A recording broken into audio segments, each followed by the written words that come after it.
నమస్తే, welcome to Leo. మనతో ఉన్నారు పొలిటికల్ అనలిస్ట్ శ్రీలీల గారు. నమస్తే అండి. నమస్తే. 5 రాష్ట్రాల్లో ఎన్నికల ఫలితాలు ఈరోజు. అయితే ఇప్పుడు ఈ ఫలితాలకు ముందు వాస్తవానికి మహిళా బిల్లును తిరస్కరించినటువంటి ఒక పార్టీలు ఏమయ్యాయో మనకు చాలా స్పష్టంగా కనిపిస్తుంది. బీజేపీ హవా ఎలా ఉందో మన అందరికీ తెలుస్తుంది. అదేవిధంగా డబుల్ ఇంజన్ సర్కార్ అనేది మరికొన్ని రాష్ట్రాల్లో ప్రారంభం కాబోతుంది. దాని స్పీడ్ ఎవరు కూడా పట్టుకోలేరని చెప్పి చాలా స్పష్టంగా అర్థమవుతుంది. ఇదంతా ఒక ఎత్తు అయితే, మరోపక్క పక్క రాష్ట్రంలో జరుగుతున్నటువంటి పెళ్లికి ఇక్కడ వైసీపీ కుక్కల హడావిడి అని చెప్పి ఒక పోస్టర్లు కూడా వెలుస్తున్నాయి. ముందుగానే స్టాలిన్తో, ఉదయనిధి స్టాలిన్తో జగన్మోహన్ రెడ్డి దిగిన ఫోటోలు కావచ్చు, అదేవిధంగా చూసుకుంటే విజయ్తో దిగినటువంటి ఫోటోలు కావచ్చు. ఇదొక పక్కనైతే డిఎంకే ఓటమికి కారణమే రోజా అని చెప్పి, ఐరన్ లెగ్ మళ్ళీ లెగ్ పెట్టిందని చెప్పి చాలా రకాల వస్తున్నాయి. మొత్తానికి 5 రాష్ట్రాల ఫలితాలను ఎలా చూడాలి, మహిళా బిల్లులను తిరస్కరించినటువంటి పార్టీలు ఎటు వెళ్ళాయంటే ఏం చెప్తారు? నిజంగా అండి, రాజకీయం అంటే ఎలా ఉండాలి? మరి రాజకీయంలో అడుగు ముందుకు వేసేటప్పుడు ఆచితూచి అడుగే కాదు, మాటలు కూడా అలానే ఉండాలి. మరి వైఎస్ఆర్సీపీ పార్టీ వాళ్ళ ద్వంద్వ వైఖరి ఎప్పుడు చూస్తూనే ఉన్నాం. ఇంకా ఈ రోజున మీరంటున్నట్లుగా నిజంగానే మహిళా బిల్లుని తిరస్కరించిన వాళ్ళ పరిస్థితి మరి అగమ్య గోచరం కాబోతుందా అంటే అదే అని చెప్పి రిజల్టే చెప్తున్నాయి. మరి మోడీ గారంటే ఇంకా చూస్తున్నాం మనం ఏ విధంగా మరి హిందూయిజాన్ని ముందుకు నడుపుతున్నారు. భారతదేశంలో మహిళల పట్ల గౌరవాన్ని కానివ్వండి, గతంలో జమ్మూ కాశ్మీర్లో ఏదైతే హిందువుల మీద దాడి, ముఖ్యంగా వెళ్ళి మీ మోడీకి చెప్పండి అని చెప్పి మహిళల పట్ల అన్నప్పుడు ఆ మహిళల చేతే వాళ్ళ మీద షూట్ చేయించిన విధానం పహల్గామ్ది ఎంత గొప్పగా మరి మహిళల పట్ల ఆయన గౌరవాన్ని చాటుకున్నారు. మరి అదే గౌరవాన్ని మరి ఎవరు తిరస్కరించారు అనేది కూడా ఈ రోజున ఈ ఎన్నికల ఫలితాలు దాని మీద కూడా ఆ ప్రభావం ఉండబోతుందంటే ఖచ్చితంగా అదేనని కనిపిస్తుంది. పశ్చిమ బెంగాల్లో చూస్తే ఆవిడ ఒక లేడీ, మరి దీది, మరి ఆవిడ గతంలో 2011 కానివ్వండి, 16 కానివ్వండి, 20 కానివ్వండి, మరి చాలా జిమ్మిక్కులు చేసి ఒకసారి చేతికి కట్టుకట్టారు, ఒకసారి తలకు కట్టుకట్టారు, ఒకసారి కాలుకు కట్టుకట్టారు. మరి అవన్నీ కూడా ఎత్తులు పారుని. కానీ ఈసారి మరి ఏ కట్టు లేకుండా 2026 ఎలక్షన్ పోటీ చేయటం వల్లే ఆవిడ ఓడిపోయింది అనేది కూడా బాగా ట్రోల్ అవుతుంది. అంటే గతంలో జగన్మోహన్ రెడ్డి కోడి కత్తిలాగా, గులకరాయిలాగా ఇలా డ్రామాలు అనమాట. ఇవన్నీ కూడా ఎంతో కాలం ప్రజలు ఎన్ని రోజులు చూస్తారు, ఎంతకాలం చూస్తారు, ఏ విధంగా మిమ్మల్ని నమ్ముతారు? మీరు ప్రజాస్వామ్యం ఈ రోజున 5 రాష్ట్రాల్లో కూడా అందరూ చెప్పుకుంటుంది ఒకటే, ప్రజాస్వామ్యం గెలుస్తుంది అనేది.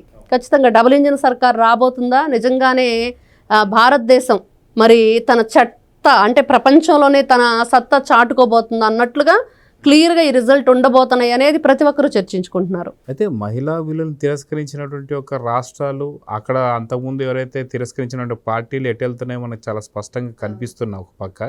మరో పక్క తమిళనాడు ఎన్నికలు మాత్రం చాలా ఏమంటారు అనమాట, ఒక ఇంట్రెస్ట్ని అయితే క్రియేట్ చేశాయి. ఎందుకంటే విజయ్ పైన ఎటువంటి అంచనాలు లేకుండా ఓ 10-15 సీట్లు తప్ప ఇంకంతకన్నా రావని చెప్పేసి అనుకుంటే ఇప్పుడు దాదాపు సెంచరీ కొట్టేశాడు.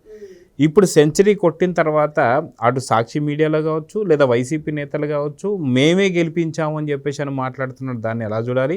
లేదా మరికొద్దిసేపట్లో ప్రెస్ మీట్ పెట్టి మరి అసలుకి విజయ్ మా యొక్క స్ట్రాటజీ అంటే వైసీపీ స్ట్రాటజీని ఫాలో అయ్యాడని చెప్పి చెప్పుకోవడం, లేదా నిజంగా డిఎంకే గెలిస్తేనేమో లేదు ముందే మేము సలహాలు ఇచ్చాం, సూచనలు ఇచ్చామని చెప్పి చెప్పుకోవడానికి జగన్మోహన్ రెడ్డి గారు బొకేలు పట్టుకున్నటువంటి ఒక ఫోటోలు మనకు కనిపిస్తున్నాయి.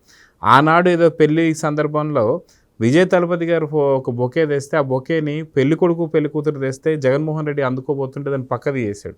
సో ఇలాంటి అవమానాలన్నీ చూసిన తర్వాత కూడా వైసీపీ ఇలాంటి నాటకాలు ఆడే అవకాశం ఉందా? నిజంగా ప్రెస్ మీట్ పెట్టే అవకాశం ఉందంటే ఏం చెప్తారు? ఇక్కడ వాళ్ళ ద్వంద్వ వైఖరండి. ఫస్ట్ ఏంటంటే ఒకవైపు రోజా గారు ఎవరితో మరి కలిసి మరి ఆ ప్రచారం చేశారు, తనకేదో పదవి కూడా కట్టబెడతారనే ఆలోచనలో తను చాలా ఆశగా ఎదురు చూసింది అనేది క్లియర్గా ప్రజలే చెప్తున్నమాట. మరి అలాంటిది ఈ రోజున వైఎస్ఆర్సీపీ పార్టీ విజయ్ గారికి ఏ విధంగా మద్దతు చెప్తారు? విజయ్ గారితో ఉన్న జగన్మోహన్ రెడ్డి గారి ఫోటోల్ని ఏ విధంగా వాళ్ళు వేసుకొని ఊళ్ళో పెళ్లి కుక్కలు హడావిడన్నట్లుగా వీళ్ళు సంబరాలు చేసుకుంటారు? ఈ రోజున మీరేంటి, మీ పార్టీ పరిస్థితి ఏంటి? మిమ్మల్ని ఏపీలో ఏ విధంగా అంటే దిష్టి తీసి కొబ్బరికాయను కొట్టినట్టు కొట్టారు ప్రజలు. ఏపీ రాష్ట్రానికి దిష్టి తీసి ఊరవతల పొలిమేరలోకి ఇసిరేశారు మిమ్మల్ని. అయినా కూడా ఇంకా మీరేదో మేము ఉన్నామని నిరూపించుకునే ప్రయత్నంలో రకరకాల విన్యాసాలు, సర్కస్లు చేస్తూ కనిపిస్తున్నారు. దాంట్లో భాగమే ఇది కూడా. అంటే 2 తెలుగు రాష్ట్రాలనే కాదు, తమిళనాడు కూడా మేము వదిలిపెట్టాం, ఎందుకంటే ఒకప్పుడు ఆంధ్రాలో భాగమే కదా అని అనుకుంటున్నారో ఏంటో తెలియదు. కానీ మొత్తానికి వాళ్ళు ప్రతిసారి మేమేంటి అంటే ఒక కామెడీ పీస్ అయిపోతాం, మేము ఒక ఏదైతే జోకర్లం అయిపోతాం అనేది ఎట్లానో ఈరోజు కూడా అంతే. సినిమాలో మనం చాలా సీన్లు చూస్తుంటాం. ఇదిగో పలానా హీరోతో నేను అని చెప్పుకుంటూ పిఎం ప్రధానమంత్రి మోడీ గారితో నేను, రాష్ట్రపతితో నేను, గవర్నర్తో నేనని చెప్పుకుంటే ఇంతకీ వాళ్ళు ఎవరో నీకు తెలుసు అంటే అవన్నీ నేను వాళ్ళకి తెలియదు కానీ వాళ్ళు నాకు తెలుసు అంటారు. అదనమాట పరిస్థితి. ఫోటోలు పెట్టి అది అలా ఈ రోజున వైఎస్ఆర్సీపీ పరిస్థితి అలా అయిపోయింది. మరి రోజా గారి విషయానికి వస్తే విపరీతంగా ట్రోల్ చేస్తున్నారు సోషల్ మీడియాలో. అంటే ఎందుకు ట్రోల్ చేస్తున్నారు? గతంలో ఆవిడ మాట్లాడిన మాటలే ఈ రోజున ఆవిడని ట్రోల్ చేయడానికి కారణం అవుతున్నాయి. వాళ్ళ ప్రతి విషయం అండి, ఇదొక్కటే కాదు, ఏ విషయానికి వచ్చినా వాళ్ళు తీసుకున్న గోతిలో వాళ్లే పడుతున్నారు.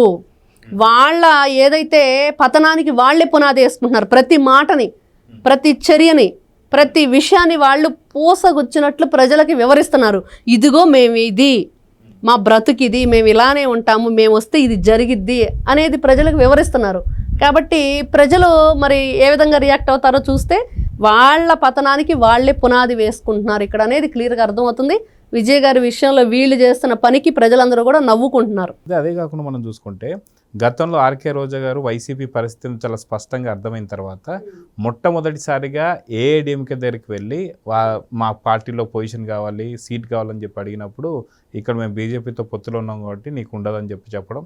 దాని తర్వాత టీవీకే గారి పైన అంత నమ్మకాలు కూడా లేవు. ఆయన అక్కడికి వెళ్ళేసరికి లేదమ్మా మీ బ్యాక్గ్రౌండ్ మేము చూసామని చెప్పేసి చెప్పడం. దాని తర్వాత డిఎంకేకి సంబంధించి వెళ్ళి ఒక సీట్ అడిగినందుకు ఫస్ట్ అయితే ప్రచారం చేయి, గెలిస్తే సీట్లు నువ్వు ప్రచారం చేసినటువంటి ఒక ప్రాంతాల్లో గెలిస్తే నీకు ఏదైనా సరే ప్లాన్ చేద్దామనో లేదా పొజిషన్ ఇద్దామని చెప్పేసి అనుకోవడం. అంటే తెలుగు రాష్ట్రాల నుంచి తమిళ రాజకీయాల్లోకి వెళ్దాం అనుకున్నటువంటి ఒక రోజా గారు అనుకోకుండా డిఎంకే ట్రాప్లో పడిపోయి డిఎంకే పూర్తి పతనానికి కారణమైందని, గతంలో ఏదో ఒక క్రికెట్ టీంకి సపోర్ట్ ఇస్తే ఆ టీం పోయిందని, పక్క రాష్ట్రంలో బీఆర్ఎస్కి సపోర్ట్ ఇస్తే పూర్తి గల్లంతైందని చెప్పి అసలు రాజశేఖర రెడ్డి గారే లేకుండా పోయారని కూడా ఈ రోజున ప్రచారం జరుగుతుంది. ఎందుకంటే లెగ్గు మహిమ అనేది కూడా చెప్తున్నారు. ఏదైనా సరే ఒక ప్రాంతానికి సంబంధించిన వ్యక్తి అంటే కొన్ని 70 ఏళ్ల చరిత్ర ఇంకా పైనే తమిళనాడులో మరి ఆ ప్రాంతానికి చెందిన వ్యక్తి తొలిసారిగా పోటీ చేయటం, విజయాన్ని సాధించబోవటం అనేది తమిళనాడు ప్రజలు వాళ్ళ సత్తా ఏంటో చూపించారు అనేది క్లియర్గా అర్థమవుతుందండి ఇక్కడ. ఎందుకంటే ఎన్టీ రామారావు గారు తెలుగు వారి సత్తా ఏ విధంగా చూపించారు, పార్టీ పెట్టిన అతి కొద్ది కాలంలోనే ఆయన ఏ విధంగా మరి విజయాన్ని సాధించారు. మరి అదే ఇక్కడ మళ్ళీ సీన్ రిపీట్ అయ్యింది అనేది విపరీతంగా మనం ఈ రోజున చూస్తున్న విషయాలన్నీ ఎన్టీ రామారావు గారిని చూపిస్తూ ఇంకొక వైపు విజయ్ గారిని చూపిస్తూ ఇదిగో పార్టీ పెట్టి ఏ విధంగా విజయాన్ని సాధించారంటే సొంత నేల మీద ఆ సొంత అక్కడ సిటిజన్ అయ్యుండి మరి ఇంతవరకు ఎక్కడ కూడా తమిళనాడులో చూస్తే మరి కరుణానిధి గారు కానీ, జయలలిత గారు, ఎంజీఆర్ గారు కానీ, ఈరోజు స్టాలిన్ వీళ్ళందరూ కూడా ఎవరు కూడా అక్కడ ఉన్న సిటిజన్స్ కాదు. ఈయనొక్కడే ఈ రోజున నిలబడి మరి విజయాన్ని సాధించబోతున్నాడు. గతంలో కూడా మరి ఉదయనిధి స్టాలిన్ ఉన్నారో మరి ఆయన చేసిన మాటలు ఏదైతే కొన్ని వ్యాఖ్యలు ఉన్నాయో హిందువుల పట్ల కానివ్వండి వాళ్ళు అగౌరవంగా మాట్లాడటం అంటే ఒక రాజకీయంలో అనేది కరోనాతో పోల్చాడు. మరి అంత దుర్మార్గంగా అంటే ఒక రాజకీయ నాయకుడు ఏ విధంగా ఉండాలి అంటే వాళ్ళు నోరు అదుపులో పెట్టుకోవాలి, ఒళ్ళు దగ్గర పెట్టుకుని మాట్లాడాలి ప్రతి మాట. ఎందుకంటే ప్రజలు చూస్తున్నారు, గమనిస్తున్నారు. మనం ప్రజాప్రతినిధులుగా ఉండి వాళ్ళతో ఏ విధంగా వాళ్ళ సాంప్రదాయాలు మనం గౌరవించాలి. అది మర్చిపోయి ఒకంత ఓవర్ యాక్షన్ చేశాడు అనేది క్లియర్గా ఇక్కడ అర్థమవుతుంది. కాబట్టి ఇక్కడ చాలామంది కూడా ఏదైతే మనం ఫస్ట్ మాట్లాడుకున్న మహిళా బిల్లుని ఎవరైతే మరి కాదని అన్నారో వాళ్ళు కానివ్వండి, ఈ రోజున ప్రజల పట్ల కొంచెం ఈ విధంగా అగౌరవంగా ప్రవర్తించిన వ్యక్తులు కానివ్వండి, వాళ్ళ వ్యక్తిత్వాన్ని హననానికి పాల్పడిన వ్యక్తులు కానివ్వండి, వాళ్ళవన్నీ కూడా ఒక లెసన్స్ లాగా తర్వాత నెక్స్ట్ ఎవరైనా ఒక అడుగు ముందుకు వేసే ముందు ఇవన్నీ ఒక లెసన్స్ లాగా ఉపయోగపడతాయి అనేది మాత్రం క్లియర్గా అర్థమవుతుంది. చూడండి, ఖచ్చితంగా మీరు అన్నట్టుగా మహిళా బిల్లును తిరస్కరించినటువంటి ఒక పార్టీలు పూర్తిగా భూస్థాపితం కాబోతున్నాయి. అదేవిధంగా చూసుకుంటే మరోపక్క వైసీపీ వాళ్ళు ఆ క్రెడిట్ నాదే అని చెప్పేసి ఆంధ్రప్రదేశ్లోనే కాకుండా తమిళనాడు క్రెడిట్ని కూడా కొట్టేయాలని చెప్పి చూస్తుంటే వీళ్ళని చూసి నవ్వుకుంటున్నారు ప్రజలందరూ కూడా. సో మొత్తానికి వీళ్ళ బుద్ధికి మారుతుందా లేదనేది చూద్దాం. మరి నమస్తే. నమస్తే.